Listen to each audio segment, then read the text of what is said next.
Assalamu alaikum students. Welcome back to Prose 2.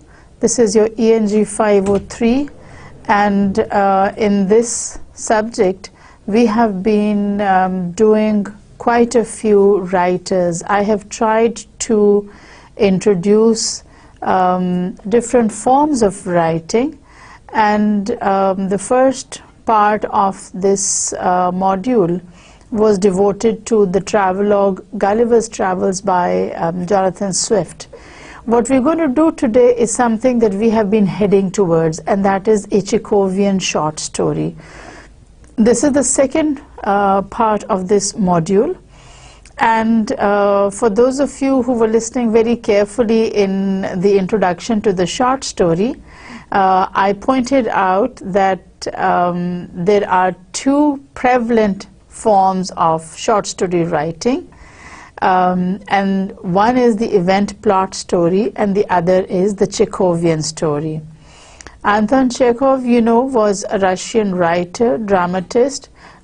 He dabbled in many different form of the creative and liberal arts, and his dramas are renowned for the depth of feeling that they show. The story that we are going to be doing today is different from the ones that we have done so far. We've done stories by Edgar Allan Poe, by Mark Twain, and the one thing that you noticed in these stories was that each one appears to be different. Now you know by now that as far as a short story is concerned, one of the best definitions of a short story is that it is a narrative that can be read in one sitting. You don't need days or weeks in order to read it. You can sit down with a short story, and by the time you get up you have finished a short story. It is complete in itself. It might show you characters, it might show you events and incidents, but it will be complete in itself. At no time do you feel that there is something that is lacking in the story. Now the story is titled The Trousseau. I don't know if you are familiar with this word, but I know all of you understand the meaning of the word. This is the equivalent of what we would normally say jahez. So if you look up the word trousseau in a dictionary, you'll find that it has the same connotation as the jahez, except that as far as the trousseau is concerned, it is only restricted to clothes and perhaps jewelry, but then Western people never go in much for jewelry. So if you were talking about someone in the East, someone in, let's say, India or Pakistan, then you would add jewelry also to it. But basically this is something that is for the bride's consumption only. So this Chekhovian short story is titled The Trousseau, and when we read through the text you will understand what exactly the writer means to convey when he uses this as the title. So without further ado, let us read the text, and while we are reading it we'll be discussing also. So remember that this is this is the same trousseau that we talk about when we discuss weddings taking place, and we say, you know, the bride was making her clothes and the trousseau was beautiful, or the trousseau had nothing special about it, depending on how it was being done. Another thing that you will find very familiar here, especially those girls who are either at the stage where they're about to get married or those who've just gotten married, will find something common here. One of the things that Chekhov stresses on is the fact that a trousseau is not made in one day. It's something that takes a long time to make.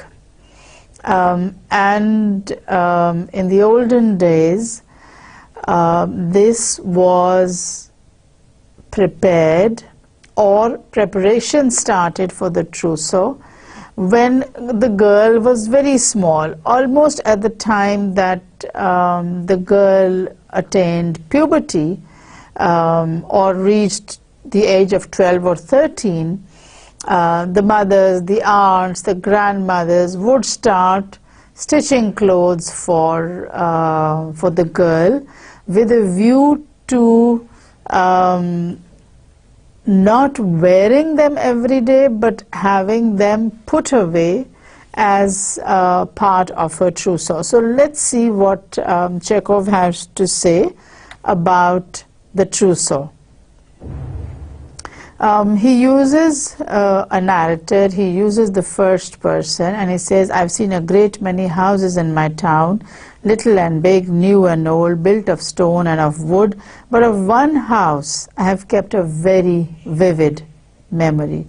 So he's seen a lot of houses made of different construction materials, different sizes, but he says that there's only one house of which I have a very clear memory. The rest are all sort of jumbled up. So it was, properly speaking, rather a cottage than a house, a tiny cottage of one story. So a small house, not a large house, looking extraordinarily like a little old hunchback woman with a cap on. So this house, this is what it appeared to be from a distance. And then he gives a description of the house, and he says that the cottage was lost to sight among the many mulberry, acacia and poplars planted by the grandfathers and great-grandfathers of its present occupants. So this is a house that is not new. It's an old house, and it is surrounded by trees that are old. So it's not something that is glaringly obvious. It's half hidden among all these trees. These are tall trees, these are old trees. And in the center of these trees you have this little cottage-like house that the narrator is very familiar with, and that the narrator has seen very few times, and yet he has such clear memory of this house that the things sort of stand out in his memory. It's a townhouse. Now it's not a palace, it's not a castle, it's not like a fortress, it's a townhouse. There are other townhouses in the street, similar houses, but the difference is that this is a house that the narrator has visited a number of times, and the house has a significance for the narrator, not just because it's a house, but because of the people who live there. You know that places are important only when people who have an association with that place are important, or do something that is important, or that is significant. So as far as this story goes, there's this one house that he says has always attracted me, although it is not very different from the other houses on either side of this house. Nothing ever drives down that street. Very important point. Nothing ever drives down that street, and very few persons are ever seen walking through it. Now, it's a small street. It's not a very long street. But he says that you never see any vehicle on it. You never see anyone walking on it. It's deserted. There doesn't appear to be any life. So down this deserted street, he walked one day and came to this house whose little shutters are closed. And the strange thing is that they are always closed. Now he says that they are closed because the occupants do not care for sunlight. The light is no use to them. Actually, you don't have to use everything. You don't have to look at the benefits of something. If you like something for what it is, then you keep it for itself. Then you don't keep it for some utilitarian purpose. So when he says that the occupants did not care for sunlight because the light was useless for them, he's talking from a very materialistic point of view. But when you read through the rest of the text, you realize that there's a deeper meaning in this phrase. The occupants had no use for light. They were living away from the world, almost hidden in a place where no one could access them, where no one could question them or pass judgments. So away from the world, away from sunlight, in the middle of trees. It's a townhouse, and yet it's not out there on a road or in an area where there's a lot of traffic. Hardly anyone drives down that street, and you see very few people on the street. The windows are never opened, for they are not fond of fresh air. The occupants of the house do not like fresh air, so they don't open windows. When you don't open windows, you don't get sunlight, you don't get air. But they don't like fresh air. People who spend their lives in the midst of acacias, mulberries and nettles have no passion for nature. And here Chekhov brings in an idea that might sound strange, and which serves to sort of challenge the stereotype that we have about nature. Now, you've studied Wordsworth, you've studied the Romantics, and you know the importance that nature had for the Romantic poets. But according to Chekhov, nature holds this attraction only for the summer visitor, only for the guest. It does not hold the same attraction for somebody who lives there. For example, if you take up Wordsworth, now he talks a lot about living in the lap of nature, but when you read something like the Prelude very carefully, you find out that it was written over a number of years. And you also find out that Wordsworth, when he gets tired of city life, then he comes to the countryside, and it's like he's taking a vacation. So when Chekhov says that only summer visitors appreciated the beauties of nature, that's what he's talking about. It's not somebody who lives surrounded by trees and grass and flowers who talks about them. It's only people who come from an environment where you don't have these things, who find these things attractive, and therefore spend time and money and effort in trying to beautify these places. So the rest of mankind remains steeped in profound ignorance of the existence of such beauties. Those who live in nature, those who live with nature, do not appreciate the beauties. They look at the utilitarian aspect. They try to see how useful everything is for them. Chekhov says that all these praises for nature are restricted to mainly poets who spent some time in the company of nature and who didn't actually live in the company of nature.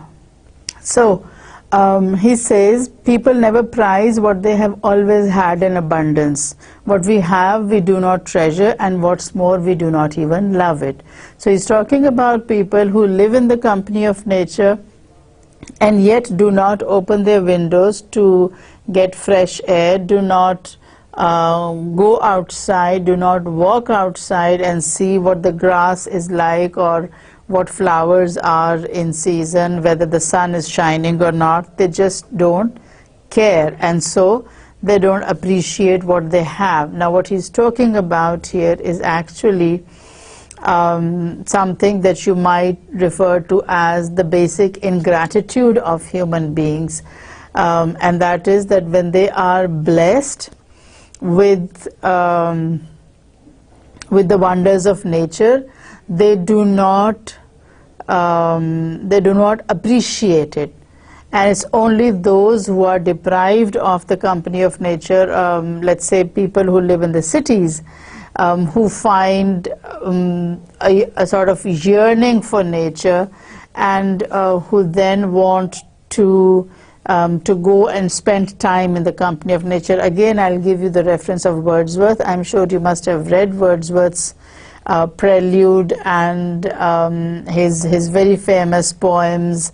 Daffodils is one of them. You have the Lucy poems, and you have a whole host of other poems which are written in the backdrop of nature. So that is what he's referring to when he says that what we have we do not prize.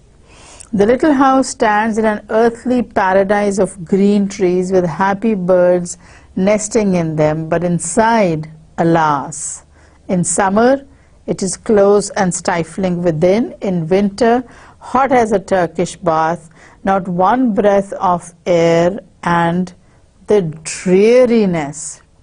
So remember, he's describing this little house that he has seen, and that is surrounded by very tall trees, and he says that this little house stands sort of isolated. Although it is part of townhouses, yet there's something about that house that sort of makes that house stand out. And he takes the strain further and says that because they do not open doors and windows, therefore it's cold in the winters, it's close, it's stifling, and it's unbearably hot in the summers. Okay. The first time I visited the little house was many years ago on business. I brought a message from the colonel who was owner of the house to his wife and daughter. So Chekhov says that I first went to this little house as a messenger. The owner was a colonel in the army, and I had to deliver a letter from the colonel to his wife and daughter. And that first visit, it stays in his mind because it makes a very strong impact on his memory. So he says that it would be impossible to forget it. Imagine a little limp little woman, a bit of a tongue twister, a limp little woman of 40, gazing at you with alarm and astonishment while you walk from the passage into the parlor. You are a stranger, a visitor, a young man, and that's enough to reduce her to a state of terror and bewilderment. And you'll see in a while why the woman is terrified, and the reason is that in spite of the fact that you don't have a dagger and an axe or a revolver, you find that you are greeted as if you are a terrorist, as if you pose a threat to that woman. Now the woman is 40 years old, the writer is younger than that, and in spite of that, she feels uncomfortable in the presence of this man. So now he is a stranger, he is a visitor, but the atmosphere in which this woman is living is such that a young man is a very dangerous person, is a very dangerous quantity. So he's referred to only as a young man and not by his name, not by his designation, etc. So she looks alarmed, a young man, what's he doing here? And she says, whom have I the honor and pleasure of addressing? Now she says this in such a way, it's a very formal manner of speech, and it takes the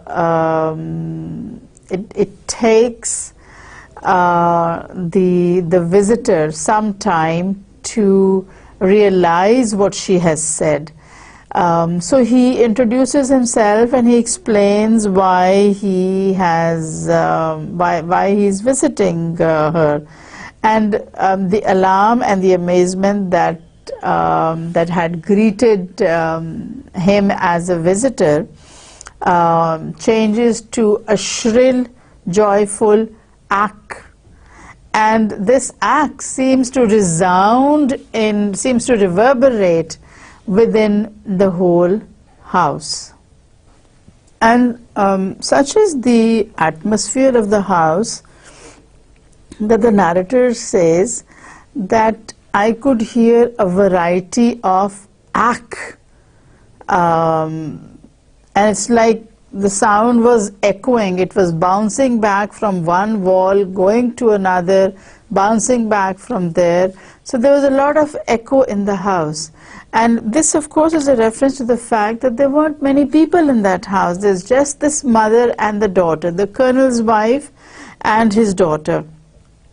And when the old lady finds out that he has come with a message from her husband, she has no choice but to invite him inside and to keep him entertained. But at once you see that it's a very unique thing that has happened.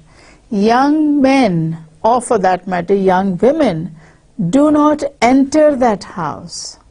For whatever reason, they don't enter the house, and therefore the narrator going there is something that is unique in itself, and therefore the little old woman doesn't know what to do. She's totally flabbergasted, and she says, and who may I have the honor of addressing? She becomes very formal in speech.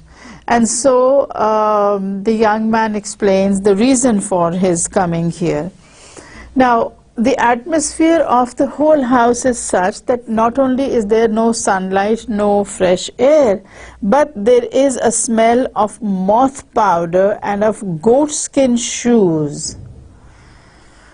Nobody wears goatskin shoes, but this forms a part of the environment that he is describing, because this mother and daughter are living in a world of their own. They have no connection with reality. They have no connection with the real world. So he sees a pair of goatskin shoes. There's a smell of moth powder. There's a smell in the house as if everything has been kept in storage. What it's like when You store particularly winter clothes when spring or when summer comes around.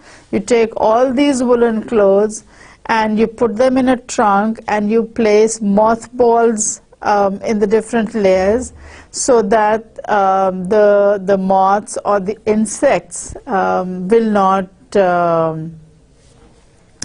get at them. So that's the kind of atmosphere that you have. And then even the flowers that have been placed in the window are not flowers that would be found outside. These are geraniums, and he says that the curtain was full of torpid flies, sleepy flies. Even the flies are affected by the general laziness and the general atmosphere of the house. On the wall hung the portrait of some bishop, painted in oils, with the glass broken at one corner. Nobody has tried to have it replaced. And next to the bishop are a row of ancestors with lemon-colored faces of a gypsy type. So even this portrait that hangs, it casts a very sort of gloomy light over the entire scene. And then on the table he sees a thimble. Nobody uses a thimble these days for the simple reason that people don't do embroidery by hand. You can get it done so much easier and so much faster, and yet you can have the same effect that you would if you could accept things more easily. So he sees a thimble, a pair of a black blouse, a reel of cotton, etc., etc. These are the things that you find there, and all these things are evidence that the owners have a lot of time.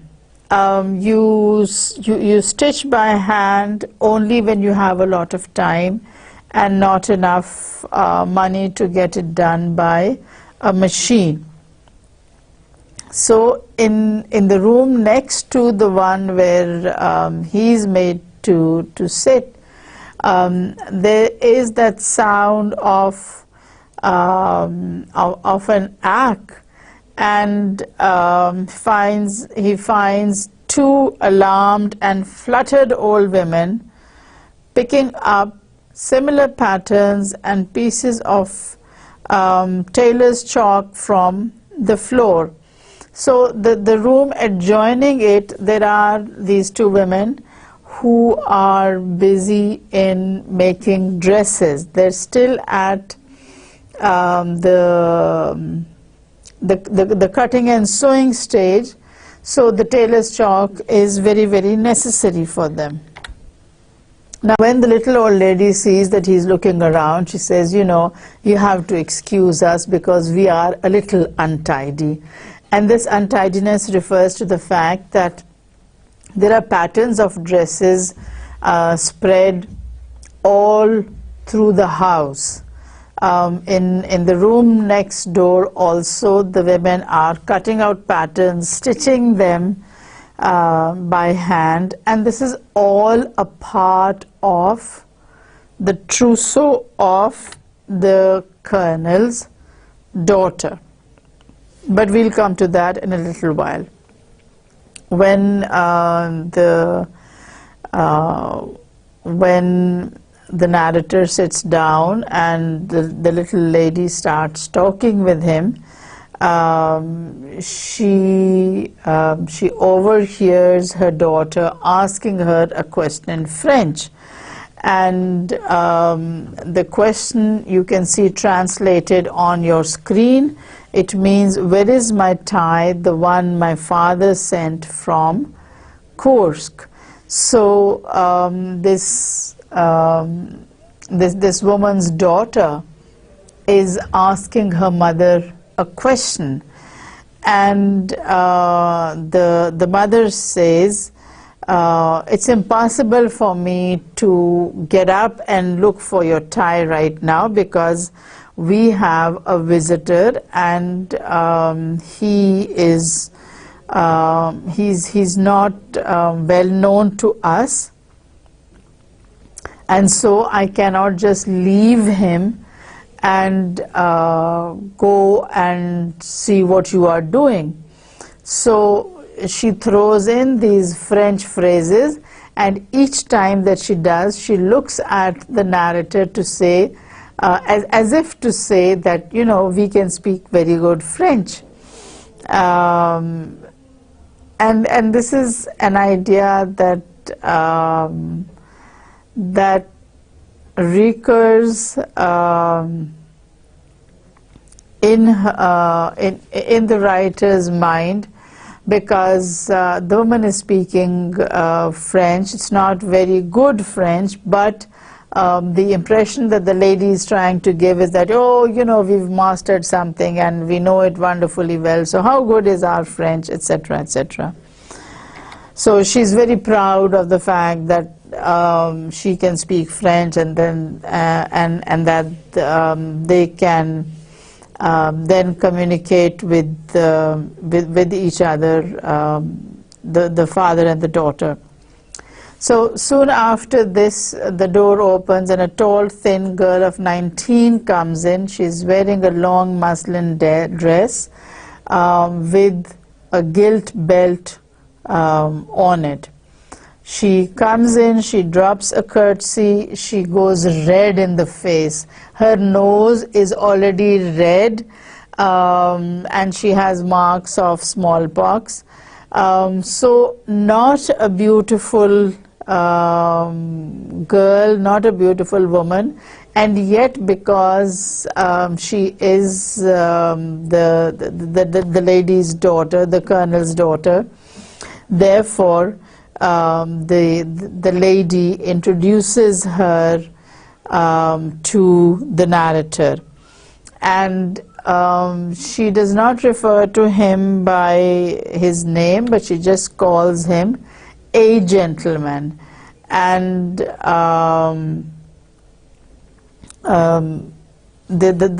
mother and the daughter explain to him what they have been doing. So she says that, you know, we've had a fair here. We always buy our materials there at the fair because they're cheaper that way, and we don't have many resources. So we have to buy stuff as cheap as possible because, you know, my husband's salary from the army is not very much, and we need to make the most of what we have. So then the narrator says, but who's going to wear so many things? You know, you're making so many things, and yet there's just the two of you. So then the old lady comes out with the idea that it is it's the trousseau that is being made, and it is for that there are so many rolls of cloth and so many pairs of scissors, etc., etc.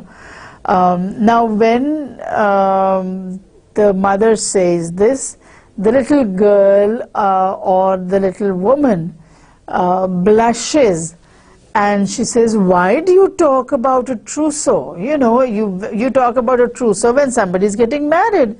But I don't want to get married. I'm never going to get married. So why do you want to say these things? Now this is a reference that Chekhov is making to the fact that in the society of that time, by the time a girl was 19, she was supposed to be married and with at least one child. You know, this was the time when little girls were married off.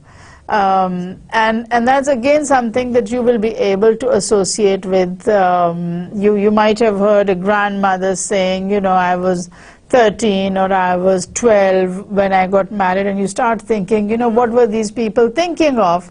At 12, 13, a child is so small. How can you entrust the responsibility of a whole household on such a child? So coming back to the conversation between the mother and the daughter says, please don't tell anyone, because if a young man comes in, he might think that he's being given hints and that, you know, he should be the one to marry the daughter of the house. So she says that she's not going to get married, but you find out that she does actually want this. So she says she doesn't want to get married, but you know, her eyes take on an expression that says something different. So she actually wants to be married, but she cannot admit that she wants that. She's making preparations for her marriage. She's getting that trousseau made. She's having all those clothes and all those dresses made for herself. And yet the word marriage is something that she's not allowed to talk about. And when I say that there's a lot that you will be able to associate with your own society, this is what I mean. We have young girls also for whom their mothers start making their trousseau, they start collecting things for the jahez or the dowry, and yet the girls are not supposed to show an interest in getting married. They have to say, oh, I don't want to get married, I'm never going to get married. The fact of the matter is that they do want to get married. And so Manechka here also says that she doesn't want to get married, but the narrator can see the glow in her eyes when she uses the word married. So he's served with tea, there's biscuits and butter and jam, you know, the old-fashioned style of having tea. At 7 o'clock we had supper consisting of 6 courses, and again this is something that that you do not see in these days of fast food and everything that is prepared with a mind to spending the least amount of time and getting the maximum. So he says we had a 6-course supper, and while we were eating, I heard a yawn from the next room. Now he doesn't realize that there is anyone else in the house. So when he hears this yawn, he thinks that there's a man who is yawning, and that's when the little lady explains that this is Igor Semyonich, and Igor is her husband's brother, and he has been living with them for the last 1 year. She says, please excuse him, he cannot come in to see you because he's such an unsociable person and he's shy with strangers. The fact of the matter is that Igor is not shy. He actually has a drinking problem, and it's because of this drinking problem that he does not meet people. Now, the colonel's wife says that he has had a little disappointment. If you go back to your last slide, she says that he was unfairly treated in the service and the disappointment has preyed on his mind. So he joined the army, and yet he got very disappointed, and so he came back home, and during the last 1 year he has been living with them. After supper, the little lady showed the vestment which Igor was embroidering with his own hand as an offering for the church. So not only does Igor have a drinking problem, he also likes stitching. So he's doing embroidery. Now you don't find many men doing embroidery. You might find them doing stitching using the machine, or maybe doing it in the factory. But the fact of the matter is that men do not sit down and do embroidery, but Igor is supposed to be doing that also. Manichka also loses some of her shyness and starts talking to him. Now she's been working on a tobacco pouch. You know, she's doing, she's stitched that tobacco pouch, and she's doing embroidery on that tobacco pouch. But it's all a part of a kind of imaginary world that she is weaving for herself, doing embroidery, doing a lot of stitching, and saying that this is all preparation for her trousseau. So when they start talking about what she's making, and the narrator expresses an interest in the work that she's doing, she says, you know, I could take you to my studio, I could take you to the storeroom and show you the kind of work that we are doing. So then she goes to the storeroom, and here's what the writer finds. He says there were 5 large trunks and a number of smaller trunks and boxes. All those of you who are married, you know the concept of the trunk that we have, the petti that we have, is for you to put all the little stuff in that would otherwise get lost. So you put beddings into it, and you put kitchen utensils into that petti.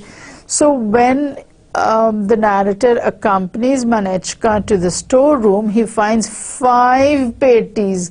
How many people would be able to afford 5 pettis? How many people would have space to put those 5 pettis? They have this house, there's just the 3 of them living there, the mother, daughter, and the uncle. So they have a lot of stuff that they're keeping in those 5 boxes, or the pettis that you could call them. And he's surprised, and he says, you know, what do you need so much stuff for? And she says, this is her trousseau, and we have made it all ourselves. Can you imagine 5 big trunks full of stuff that they had made? And that again brings me to the point where I say that there's a lot of similarity between what Chekhov is describing here and what we find in one of our households, and that is that women, as soon as they bear a daughter, they start collecting her trousseau, they start collecting her dowry for when she gets married, and they spend their whole lives making that. And sometimes the daughter never gets married. So when she doesn't get married, all that stuff, all the money, the effort, the time has gone to waste. You have prepared things that are never ever going to be used. So that's what he finds here. He finds 5 large trunks and a number of smaller trunks. So once he has taken a look at this trousseau, he goes back, and he doesn't think that he's going to see them again. But he comes back after 7 years. 7 years after his first visit, he was sent again to the town because there was a case that was being tried there, and he was one of the witnesses. So he went there, and he went to the same house. He went to the same house, and believe me, it was a repetition of what had happened 7 years earlier. The same voice was heard, the same reception was there for the narrator. And it was like nothing had changed in those 7 years, because they're living in a remote corner. They don't want change. They don't want to let sunlight in. They don't want to let fresh air in. And when you don't let in fresh air and sunlight, then stagnation sets in. And with stagnation comes deterioration. So he is recognized at once, because probably no other young man had visited them. And when he goes into the drawing room, the mother, who is slightly heavy now, she was on the floor cutting out some blue material. So a repetition of what had happened 7 years earlier. In 7 years, the world changes, but the mother and daughter do not. The situation inside the house does not change. For them, it is status quo. They were doing embroidery 7 years ago when the narrator visited them, and they're doing embroidery and cutting and sewing when the narrator visits them in the present time. They were the same smells, because they have not changed. Even the smells were the same. There was no change as far as the portrait was concerned. There was one change, however, and that was that beside the portrait of the bishop was the portrait of the colonel, and that showed that the colonel had passed away during that time. So his portrait is hung up there beside the bishop's. So when they start talking, the widow obviously cries because her husband has died in the meanwhile, and they talk about old times. But the thing is that nothing much has changed inside this house. The windows are still closed. There's no sunshine coming into the house. There's no fresh air. The environment still reeks of moth powder. And the only change that has come about is that instead of one portrait, there are two. There's the bishop's, and then there's the colonel's.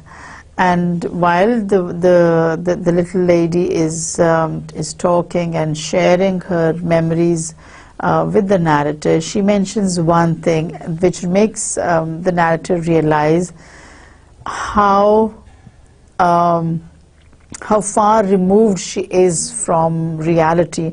Remember the character of Igor Semyonovich, who had been introduced in the early part of the story, and whom this lady had described as being her husband's brother, and saying that, you know, the army has not treated him nicely. Now she says that he drinks, and he drinks so much that he has started to sell off clothes that they have been making, to take a part of her trousseau and sell it, because that's the only way he can buy his drink. So his habit has gone to the extent where he has started stealing.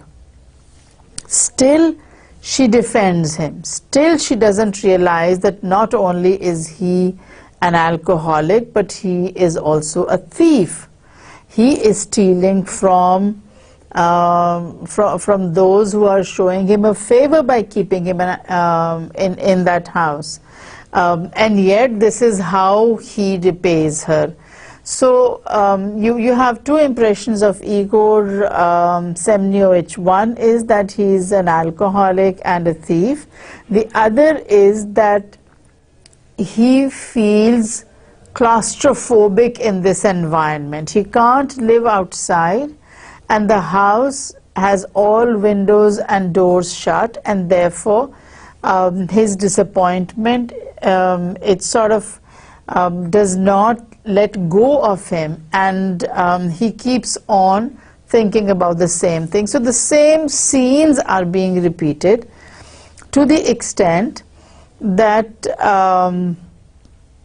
the little girl who was 19 years old and who is now 27 or 26, she says, you shouldn't be talking about these things. You shouldn't be saying that Uncle Igor sells my trousseau things, because the young man might think that they're giving him a hint, or that she wants to get married. Now, in that society, by 19 she should have been married. 7 years later, the fact that she has not been married makes this 26-year-old woman realize that there are no chances of her getting married, and yet they continue making that trousseau. They continue making preparations for the time when she will be married. She's still hopeful. She still has hope that she will get married, and she still feels embarrassed at the idea, not realizing that this is something that is coming out as very strange. You start preparation when a girl is very small, and you continue making those things. 7 years ago, when she was 19, there were 5 big trunks and several smaller trunks full of it. So imagine how much they would have accumulated 7 years later. By the time she's 26, there should have been a lot of dresses and stuff. But Igor, because he can't find money for his addiction, he steals these dresses and he goes and sells them in the market so that he can buy drinks. So Manechka is still hopeful that she will get married.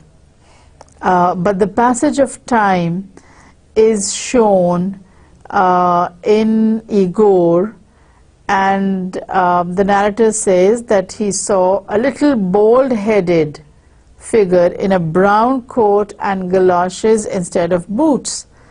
And he says, okay, so this is Igor. And when he looks at the mother and the daughter, he says, they had changed, and they had changed because 7 years had passed by. The physical appearance had changed, but their minds were still stuck in that time past, in that time when Manechka was 19 years old. The mother's hair has started growing white. The daughter looks faded and withered because she doesn't get fresh air, she doesn't get sunlight.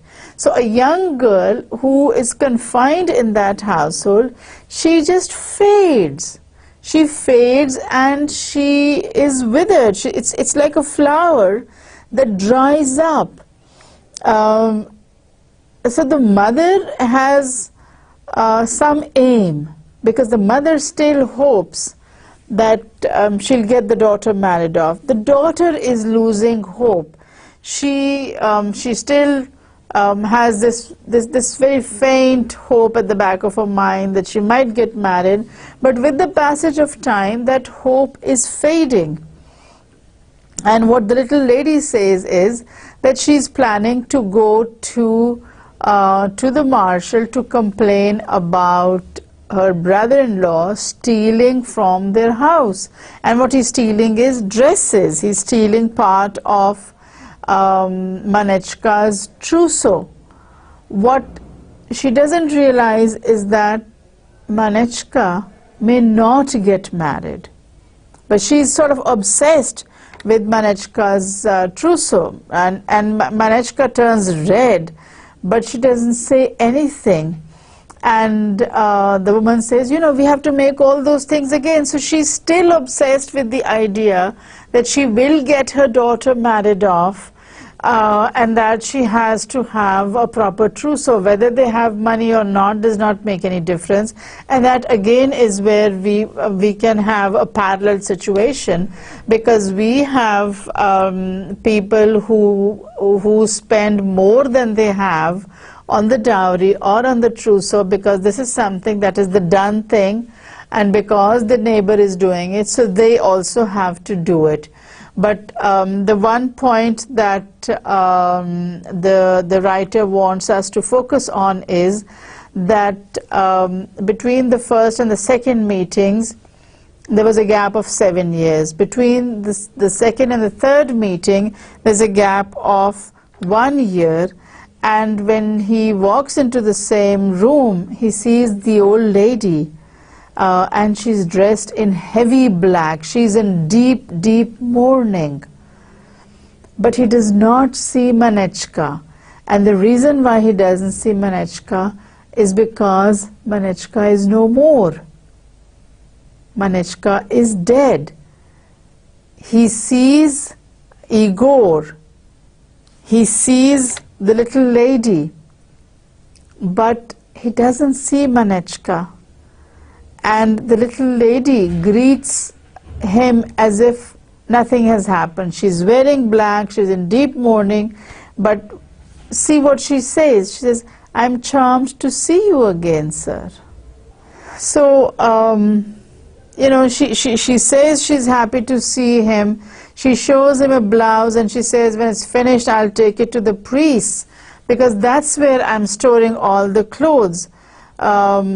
Because Igor is otherwise going to steal everything." So she's so obsessed with this idea of the trousseau that she doesn't realize that the daughter that she was making it for is dead. She doesn't need to make anything now. But because it has become a part of her personality, she still keeps making these things. She doesn't think. She doesn't use her mind.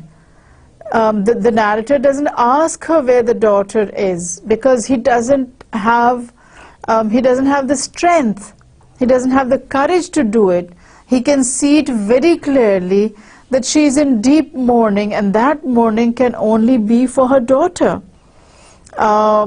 Yet she continues to make things, she continues to make clothes for herself, except that she doesn't store them in her own house. She stores them at the priest's house,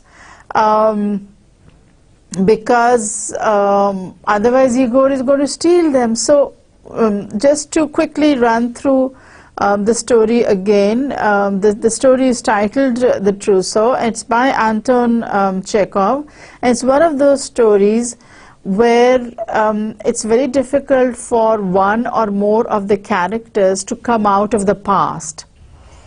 He describes this meeting with a little old lady who is making her daughter's trousseau, and she continues to do that for years, and so strong is her idea that her daughter must have a trousseau that even after the daughter's death, she continues to make clothes for her. She continues to make bed linen for her. She doesn't realize that things have changed, that she doesn't have a daughter anymore, and therefore that daughter does not need a trousseau. She has become so much a part of her society, of her environment, that this is something that is her duty and that she will continue doing no matter what happens.